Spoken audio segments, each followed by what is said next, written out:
Greetings, residents. Thank you for joining us again for our front porch chats on what is another beautiful late spring day. It feels a little bit like summer, and I have the honor to visit with our distinguished New York State Senator from the 41st District, right? Yeah. You know, Senator Sue Serino. And since I have been in office, actually, Wappinger seems like it's often your home away from home, other than Albany, right? Yes. In Hyde Park, you know. So we really appreciate all your ongoing support for the community and interest in the community. I mean, that's really, very important for us. So, just to start off, when did you first and how did you first get involved in Wappinger? I think I know the story, but you can tell the residents. Well, because I think maybe people don't realize that I actually grew up in Wappinger Falls. Right. So, and one of my first jobs was at what's called now the Double O Diner. That's right. But they had Double O in the city of Poughkeepsie. Okay. So then when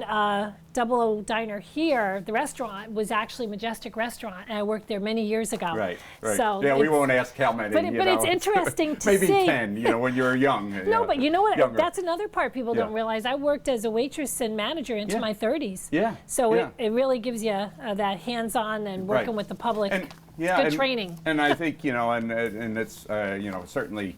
I think we've been fortunate with our several representatives, from here. I'm not talking about legislature because they're all homebred as well, but who have a special interest and connection. It's like Kieran, right, and Marcus and so forth. And so we really do, appreciate that very much. And also, we'll talk about it a little bit later. You're a small business person, has run small businesses and knows what people are going through today. So. What we've been doing during our conversations is talking about several different things of interest. Usually, I start off and will today with COVID-19 since it's still very much on our minds and needs to be. All right, and then I think talking about supporting Wappinger and Dutchess County small businesses, which is really at our heart, your heart, and trying to help out. And there's still so much more that can be done. And then how do we build a better future together, right? And then last but by no means least, several things that are of special interest to you and myself, whether it's seniors, youth, and items of that nature. So we'll go through that and, generally about 20 minutes or so discussion. Sometimes longer when we start ad-libbing, with things, but I think it's good. But I'd say, since, we've seen each other from a distance and still socially distant, but you've been very active in still events that transpire in the community, whether it's digitally or parade and Memorial Day, coming down through Route 9 past us. And boy, what a difference 3+ months, 111 or 112 days, I think, since we firmly went into pause, New York pause. It sure made a big difference in our lives, I think, Sue. And of course, a huge difference in your life, started back in December. Oh, yeah. When you seriously, broke your ankle. I had one similar, like walking your dog, and an accident. But we're all very happy to see that she's recovered. Maybe not fully. That takes a little while. Working on it. But during that period, starting with your broken foot through COVID up to now, what do you feel has been the most challenging moment to you, during this period? Well, when I did this, I shattered my ankle. In fact, the doctor had said to my husband and my son that, it's like putting a puzzle back together. Oh, it is. And, so I've a lot of pins and plates, and I was really afraid I wasn't going to walk again. And then going home, I live in a 2-story house like you do, right? So my bedroom was upstairs, so I had to get a hospital bed. I couldn't go up the stairs, so we had to move my clothes downstairs in a ramp, and couldn't walk. So the wheelchair, the cart that I was on, it was a lot of adjustment. And I realized I'm fortunate because I have family around me, and I thought about like seniors, because so often they fall. Exactly. What would they do in that situation? You'd have to have somebody coming in and taking care of you.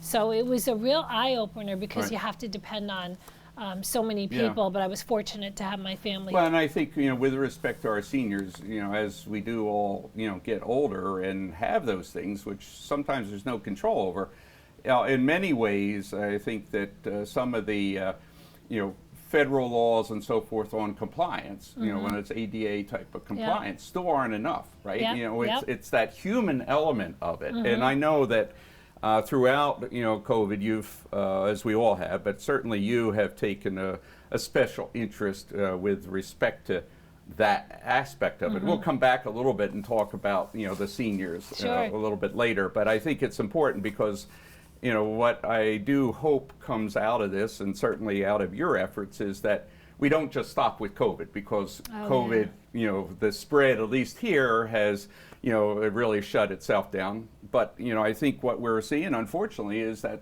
there continue to be many more spikes. You know, you know, very much concerned about what's happening along Interstate Highway, you know, 10, you know, which I refer to now as the freeway spread. You know, you're seeing it go from California to, you know, from Florida through, you know, and if you look at the states that are getting hard hit, and then up to Washington, you know, because 10 is the longest interstate in the country, and it covers almost more states than any other, which when I was looking it up, you know, because I heard the news on CBS.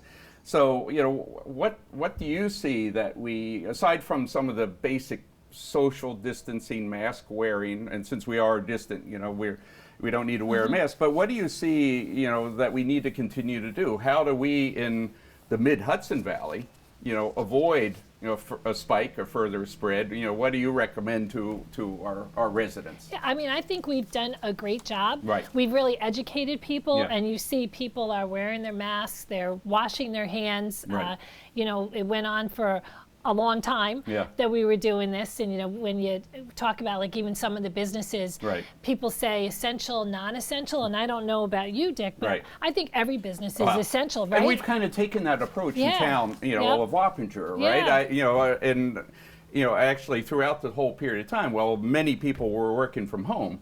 We viewed it all as essential, you know, work, because we have a small number, as most, you know, governments do. You know, at least local municipalities. You know, federal government is an exception. So that's what we've done, and you know, we've, you know, followed a plan to allow them now to start coming to town hall. But go ahead, you know, some other, you know, key points you think I think the safety, we've got that down pat, you know, because we are a commuter area too. When you think about people coming from New York City to come up here, to go up further up New York, and you know, we are a stopping point for people. But I think we've done a great job with knowing how to protect ourselves.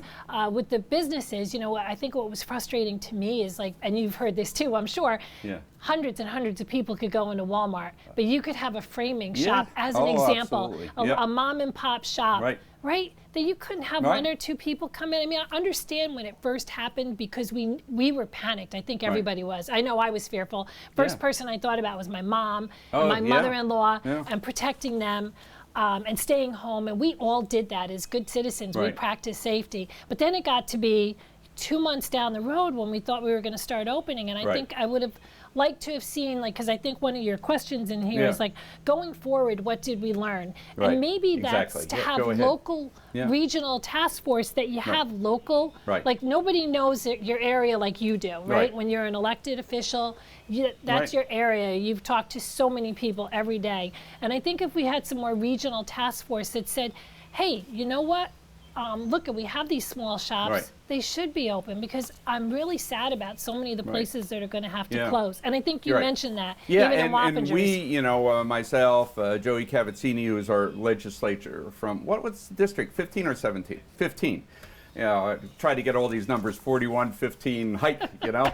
But, you know, I believe very strongly that we need to do what you're saying. I think that task force idea is excellent, but on an ongoing basis, because this isn't over, or there'll be the next one, right? Unfortunately. So I think we need to be looking at, so we're better prepared the next time. Hopefully it's not for a while, but to help the businesses. I mean, we were working closely with a group that you know of called Wappinger Rises out in the village, you know, to do just that, and to try to get, and then in fact, as I think you know, we had a lot of input, particularly from the town, into Marcus, and he's very responsive. You know, took ideas. You know, as we came up, we had a reopening plan. I gave it to him. He built it into his county reopening plan. We drafted, I forget how many pages of protocols and guidelines, 11, 12 for reopening. Yeah. So that's gone into, but even the small businesses. But I think we have to continue, just because in a sense the numbers are down,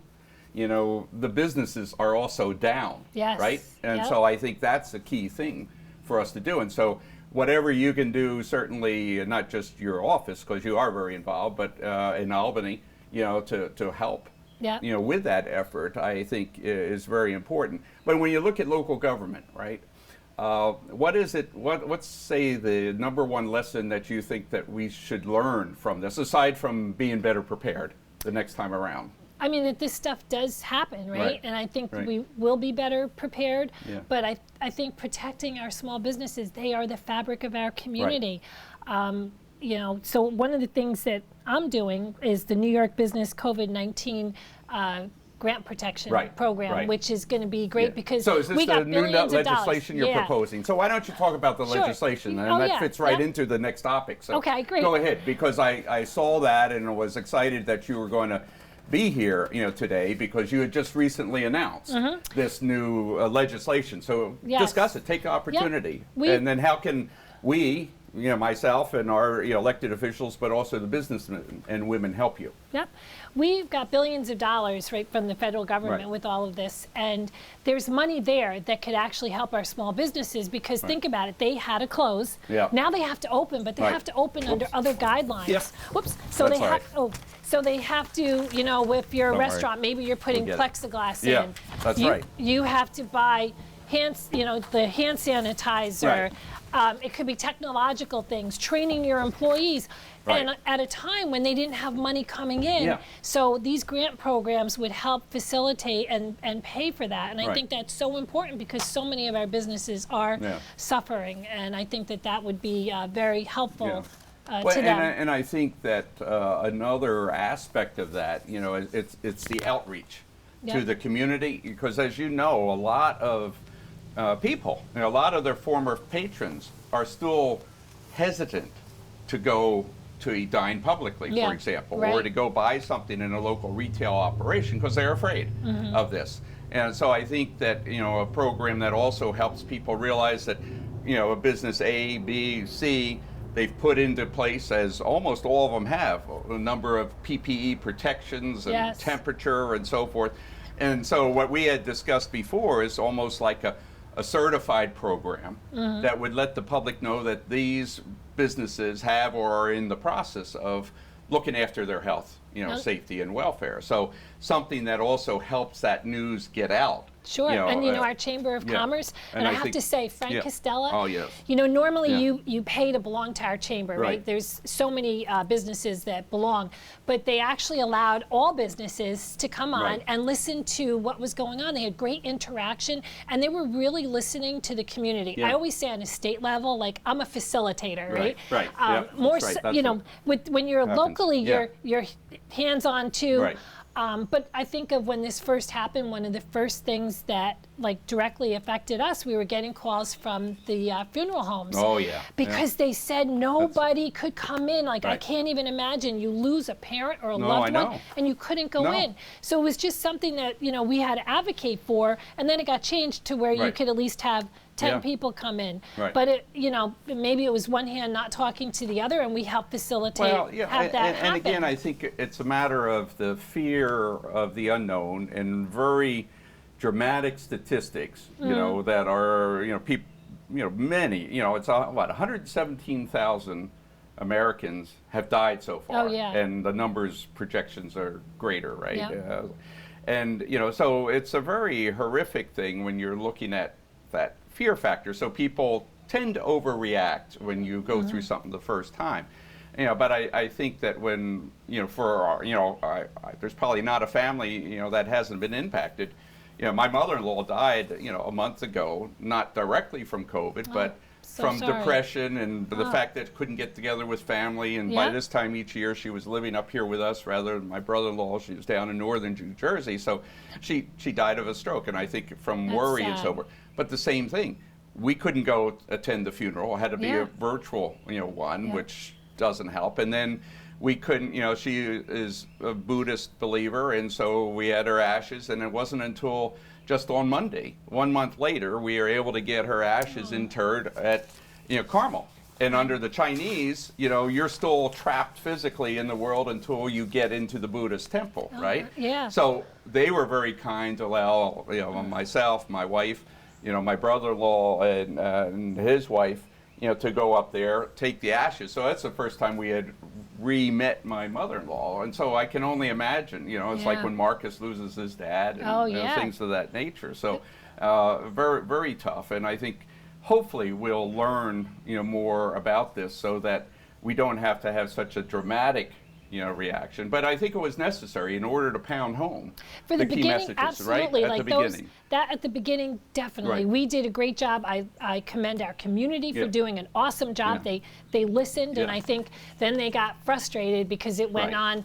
It went on too long where they felt like, now we can be safe because we know how to be, and we should be able to start opening. That's right. With the seniors, our heart breaks for them because they had to be isolated. I look at I bring my mother and my mother-in-law. We were going and doing like a little porch visit from outside. Yeah. It's not the same. It's very difficult. No. I mean, I would do Zoom meetings, or we'd call them every other week, and so forth. But it's not the same. No, right? and our staff is calling seniors now just to check in and see how they're doing. Yeah.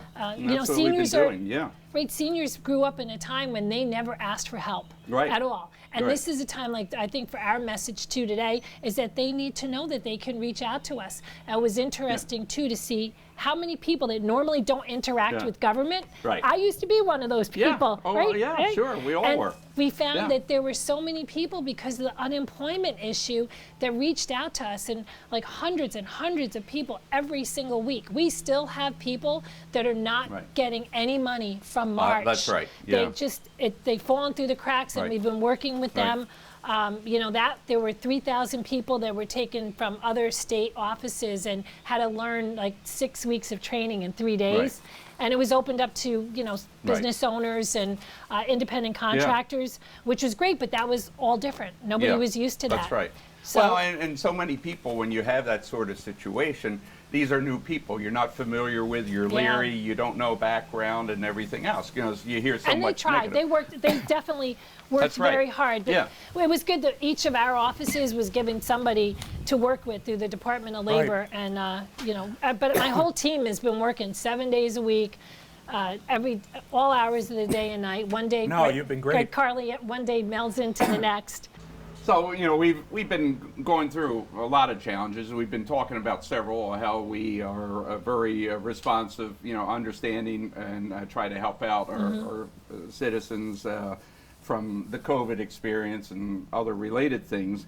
But also our society is going through a major challenge, with respect to certain social systemic issues that, people have been protesting about. It's been, 26 days ago.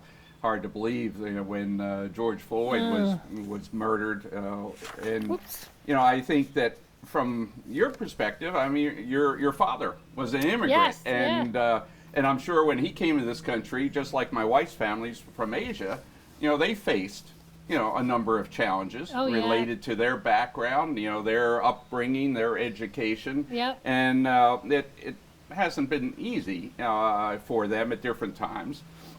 And in other areas, and I think this area has been much more receptive, but we're going through a sea change, I think, and it's probably long overdue. I mean, as a young student, I also was in Washington and doing protests and things of that nature. How do you see the county and Wappinger addressing some of this so we can make sure there's a greater equality, and you always talk about the American dream, and quite honestly, but unfortunately a lot of people don't share that same dream. But what can we do, going forward? Well, I think this is about awareness, and really there's an awareness in our country like never before. And we were very fortunate in our district. I went to the prayer walk, and then there was also the prayer service at the church in the city of Poughkeepsie. And it was absolutely beautiful, and it was about bringing people together. And I think everybody did a really great job. We're very, very fortunate in our community. And even like with our law enforcement, the sheriff's department, the de-escalation program, and many people know because I talk about this. I lost my brother to suicide. But what people don't know is there was a point in time when he'd escaped from wherever, like we brought him to the, it was St. Francis Hospital at the time. I actually had to call the police, and it was going to be like a sting to take him down. We all know how bad that could have gone. But our law enforcement is so well trained, and my brother was a bodybuilder, and he was 6'8". He's a big dude, right? And they were able to handle him in a really respectful, careful way. And I think that's important. Like I love what our sheriff's department does, and they're federally accredited. I think we could be a model for the country. Well, and in fact, even with that being the case, I know that the sheriff and our county executive do plan on doing the study. You know, I've been invited to participate because, as you know, we don't have a police force. And in fact, I think it has really benefited our community, and we've relied on the sheriffs and to some degree the state police, who are very well trained, and you know, so we'll be involved in that review process, which I think is good. I've always believed, and I think that many presidents, and especially like Thomas Jefferson, it's always good to review and to reevaluate things from time to time, and this is very important because I believe there is no system out there that doesn't have its problems, its challenges. Even at the board level, you know, we're going to be starting to look at some things. I have a formal proposal, you know, before the board on this agenda Monday, where we're taking what was an old, antiquated conservation advisory council that was never followed here. Some places did, but I'm changing it to what I call, the Safety, Health, and Environment Advisory Council. That will also look at quality of life. You know, it includes this. It looks at the safety of the community environment, not just from a quality, but an overall, perspective of how does our environment as a group of people act. So that's going to be on the proposal to take what is an existing chapter, but to modify it, reform it so that it can be a living and breathing thing, and then we get, people involved. So I think there's a lot of things that every community can be doing, going forward to help, address some of those issues. When you look at, I think a lot of people are, concerned when they hear about defunding all police. Well, quite honestly, I think in our county, as you said, we've been doing, a number of us a good job. There are still police organizations that have had some issues. I think that the supervisors and mayors are addressing them. But what do you say to our residents who are worried about them suddenly having the other end of the spectrum, lawlessness, and not being protected? And that's scary. So when I think about that, I think about domestic violence. Right, exactly. Right, and especially when we went through this pandemic, that was another thing that we heard. Like there was a state was doing a domestic violence hotline, but and this is why I always talk to everybody, because the domestic violence victims, and I hate that word, victims, survivors that are living in the home, can't call, but they could text. So we were instrumental in getting that program set up. And I think right now, like for us as leadership, we need to listen. So often leaders just want to talk, but we need to listen to the community and what they have to say for some ideas. Sure. That's really important. And another area of your concern, many, but I think one that you've taken a strong, proactive position on is also mental health, right? Oh, absolutely. How all these factors affect. And yes, racism, social injustice, all that affects it, but every age. And you've been very active. Maybe you can share some things with the residents on what they can be doing if they feel they have a mental health issue. Oh, yeah. And we're lucky in the county here and the state too, but there's hotlines that people can call. I know our office has been doing a great job, like I said, with reaching out to seniors, but I think about the kids. Like I've been talking to a lot of teachers. I was on different panels with students that had to really adjust now and stay home, and that's very difficult. And think about the parents now that are also trying to help schooling their children. Right. Never did that before. No. They're working from home. They're all together. Everybody there's some kind of a mental health component to this. And we've always had an issue, even in our schools. We don't have enough mental health services. I've been advocating for it for years. My brother, I watched him as he grew up between being bullied and then how that affected his life later on. Even though like he would come in, he was a good-looking guy, smile on his face, and you thought not a care in the world, but that lived with him, that stayed with him. So this is something that I'm very fearful with the kids. Like we need to be able to address this problem, and with our seniors too. Our veterans, right? Dick, this is something that we talk about with our... So, talk about that. I mean, we've, the town, I think we have over 20 different elements that are related to our veterans and recognizing, whether it's a park, a memorial, it's a program. But the latest one that Senator Serino and Assemblyman Kieran Lawler, were able to help in is related to designating Route 9 that goes through the town as a Veterans Memorial Highway. Why don't you talk a little bit about that? And again, thank you very much. No, it's the first time I've seen you since we've done that, but we don't want to stop there. I think we want to go further. We have a vision, and then I'll let you talk, of putting in sidewalks along Route 9. As you know, the town has few sidewalks. The village has them. But our vets that are disabled or our seniors, they have no place to walk safely, freely. Of course, we don't. It's one of the ugliest stretches of our area along Route 9, but we want to make it more suitable, hospitable to our seniors and vets. Also, we need crossing walks. So that's one of the initiatives. But talk about the veterans. No, I think the Veterans Highway, like that was awesome. I did something similar in Hyde Park years ago when I was on the legislature. But this is so important because it brings to mind, like when you see the Veterans Highway, you think about our veterans and we acknowledge them. Like every year we have to fight for the funding for the Dwyer program.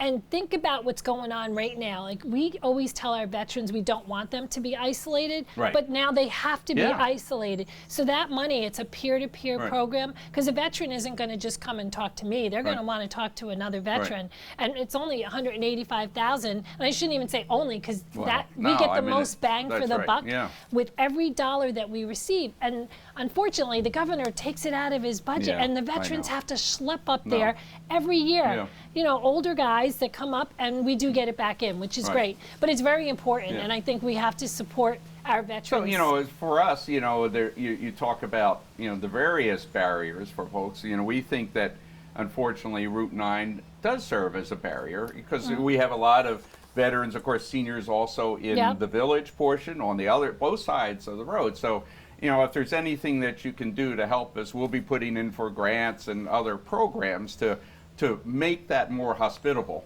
along Route 9. And I see the Veterans Memorial Highway designation and the banners and that go in there as really kind of the first step to bring the attention. I'm looking forward to the dedication. Yes, that's going to be great. Yeah, we are too. And we've gotten some of the businesses to participate. I'm sure we'll get some more, particularly also with respect to the entrances of the town. By the way, on business participation, I want to thank you for your role in the Thank You Thursday program that Randy Ross, under my direction, initiated. But I think you're one of the few, if only, elected officials other than our town that were actively involved. So I mean, that was much appreciated, and we're still benefiting from it. In fact, right now, we've put into a program that we're calling the Wappinger Unsung Heroes, where we have created a sign and nominations up to 100, and we're going, and they can put it on their lawn and do things like that.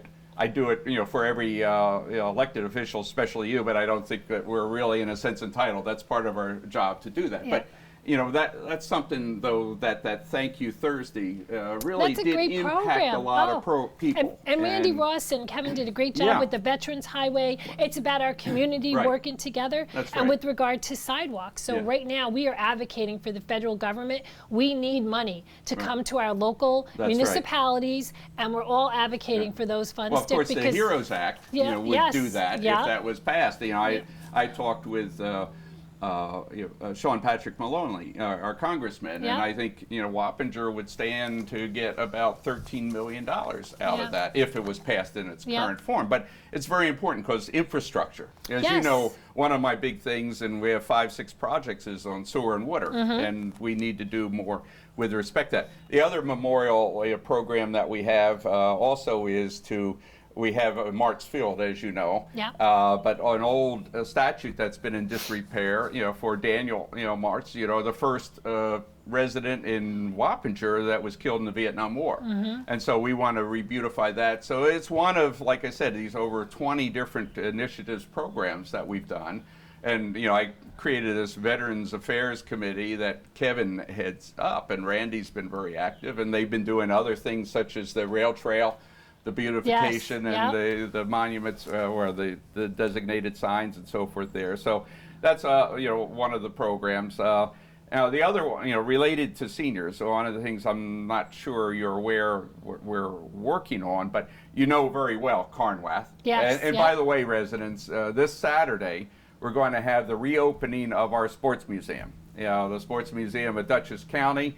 We got the final sign-offs from the fire inspector and safety, so that's going to be reopened. Joey Cavazzini has been getting it fixed up with masks, also PPE, so that we'll Good. take all that. So just right over there. But right over there, too, as you're aware, we have the Reese Cultural Center, which has been inactive for a number of years. But on the first floor, and you probably saw it, a while back, we have a wonderful kitchen space, and all together on that first floor, we have about, including kitchen, but about 7,000 square feet. And as you know, because you've been there, you've spoken to our seniors, our little room in town hall. There's no way that today we can do social distancing or anything, yes, right? Yep. So our poor seniors begging for programs, but we have this building over here that we want to fix up, to handle the seniors. The chapel building, that's all basically ready to go, other than a little bit of elbow grease and paint, but we've gotten all that fixed up.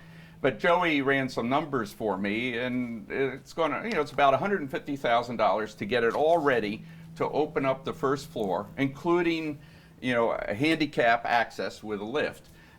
So we could have about maybe 5,000 square feet of meeting space and room for seniors. That's a nice size. Which also we thinking, and I've talked with Nick D'Alessandro and Ozzy Albra that, it wouldn't have to be just for the town of Wappinger. We can do something there, because Yep. the county has their nice facility, Yep. but it's too far away, Yeah. from us. So, Right. so that's one of the things, and certainly if you can help us somehow, it's like, it's not a lot of money, but today it is a lot of money. Oh, yeah. And trying to The find governor's grant talked about that. programs, Yeah. but Yeah. we need to do something. These types of programs are for outreach with respect to, our residents who are continuing to suffer. Yeah. Our seniors continue to suffer, from that unfortunate, lockdown, shutdown, that we've gone through. So, the last but not least, one of the things that's at my heart, and again related to Wappinger, I don't think I've talked with you about it, but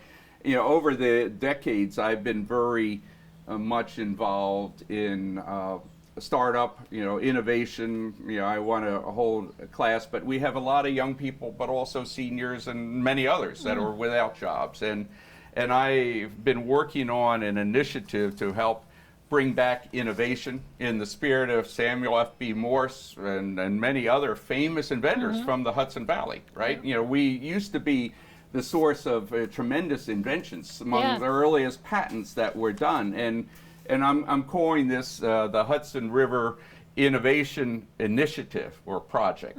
And we have space here that we can use as somewhat of an incubator, but taken based on my knowledge and experience, a different approach than what have been some of the innovation centers that haven't really worked. So this is close to my heart, but here out in Carnwath, we can focus, of course, on a couple key areas: high-tech, organic, agricultural. We set up, we haven't yet finalized it, what we're calling Victory Garden. Even culture, arts, and movies, which is big with Dutchess tourism. This is an ideal spot, but we also have COSM, right up the road. It's when they're done with their art museum, it's going to rival anything in Beacon, in my mind. Oh, that's you know, great. and so we've created an arts and culture committee, and you know, wanting to do something. So you know, as we go forward, I'd like to talk with you more about how we take this initiative to help our young adults, you know, our seniors, and others to create what I believe, you know, can be thousands of new jobs here. Certainly in this part of the Mid-Hudson area. So, oh, yeah. I think like with our Hudson Right. Valley, and like you said, like the Hudson Valley region Right. here is just amazing. And also we have some of the finest higher education Right. institutions in the state. That's so I right. think partnering Right. with them and coming up with some innovative ideas for classes, Right. for jobs, Right. I think it's so important. And Yeah. our young people are looking Right. for that. Yeah, and we started, but we plan to really push harder for youth involvement in government and also volunteer program. But this program I'm talking about does exactly what you said. It Yep. seeks to bring together our professionals, entrepreneurs, right? You know, academia, community leaders, experts, in a way with this natural setting, this beautiful setting, because we have the upper 2 floors that are basically, you know, was a dormitory Right. at one time, but Yep. is ideal for that, or even little workshops. And we have other buildings like the carriage house over there. So those are just some of the things we're doing that, you know, I see an ongoing, you know, partnership with you. So, you know, I want to thank you again thank for you. everything, but also taking the opportunity to meet with our residents. This will go out on a number of areas, our website, you know, social media. We run it continuously on our cable channels. Yep. And when Mike gets done, you know, Mike Miner has done a great job. He's our official town videographer, and you've seen him at St. Patty's Day Parade Yes. and other things. But when he gets it done, we'll also send it, you know, to you, Carly, as far as that, you know, goes. And feel free Great. to use it however you'd like to. So again, you know, thanks, Sue. Please stay safe, remain well, And I just, can I say yeah, something no, else? I was going to Oh, just say yeah. before we did it, you know, let you make some final comments. Yep, thank you. Because of our student corner Yes, that we do. that's right. Which is so much fun. I have a very young staff. One I forgot to mention, I had it in here. Yeah, no, I think. that's okay. So, I'm glad that you wanted to talk Yeah. about it. Because one of our staff came up with an idea, because this year, being that the kids had to be home, Right. they missed out, like 4th graders, on doing the tour of the Capitol. Ah. So we did a virtual tour of Oh, the Capitol, tremendous. which is on our website. And then we started a student corner, which Carly has done a lot of work on that and come up with different ideas about Yeah. ticks, and Yeah. and that's very important yeah, too. and we had so many topics I know, not to you talk know, about that. which is But if they go one to- for you and me. But yeah, If they go and to our I looked it up website- on on your site, you know, Yeah. and I really, if Carly's the one behind it, you know, in many ways. Thank you. I mean, Yeah, I she think it's helped, excellent. Yep, with everything, and Yeah. it's very informative, not just for students, but for children, or Right. for parents as well, Yeah. because you know a tick check a day will help keep absolutely. Lyme disease away. And I think with everybody, every age is outside right now, Yep. and I think that they really Yeah. need to be informed. Right. Education is the key to No, prevention. absolutely. Yeah. And So- we kept our parks open Yeah. throughout the whole crisis, right? Yeah, And, yes. But we had several times, I think, on these videos reminding people about ticks. And in fact, I got some criticism at first. They didn't understand what, but I dressed up in yeah. what I use on our property. You know, Yep. tightly woven material. You know, long sleeves. I very seldom wear a short sleeve. You know, boots and everything else to emphasize. You Yes. need to do that. You need to It's check. important. You know, I make my own homemade spray. Yep. You know, for it with eucalyptus, lemongrass, maybe sometimes lavender, and you know, knock on wood. You know, I've Yeah. been able to avoid it. But the check is Yes. so important. You know, Yes. anytime you go outside, when Oh, you come yeah. back in, you should check, because they'll go through. And the thing that people don't realize, they might wear socks, but unless it's the tightly woven and treated sock, they'll go right through it because Oh, they're yeah. so small. Yes. And I guess I just want to finish up by saying Yeah. thank you, and also telling the public if they have any issues, please don't hesitate to Right. reach out to our office. Right. It's 229-0106, whether you're a student, a senior, whoever. Right. We're here to help you. Yeah. Thank you, Sue. Thank you. Thank you very Thanks. much. Thank Thanks. you.